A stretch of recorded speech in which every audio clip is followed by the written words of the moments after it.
sekarang ini, wah, kalau tadi Kak Asna dah jual rumahnya, kata Kak Rokia sekarang akak sedang duduk rumah bekas orang terjun dari tingkap. Tapi tingkap mana tak pasti ke si. Itu yang kakak dengar dari orang.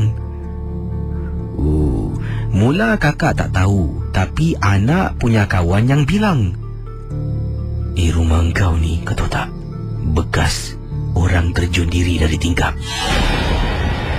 Anak kakak cuba tanya jiran sebelah. Dia bilang tak tahu. Lepas 2 tahun, baru jiran sebelah bilang. Itu pun dia datang beraya ke rumah kakak. Yang kakak sedih, ejen rumah tak bilang apa-apa pun tentang hal-hal macam tu. Selamat suami panggil orang semah. Semah-semah rumah tu sebelum kita berpindah ke sana.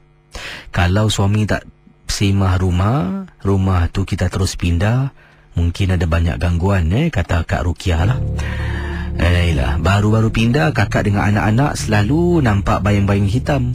Walaupun siang hari, waktu malam, jika tingkap terbuka, mesti nampak kain putih berkibaran dekat tingkap. 2-3 pagi selalu bunyi orang tarik-tarik barang berat kisi, sampai tak boleh tidur dibuatnya.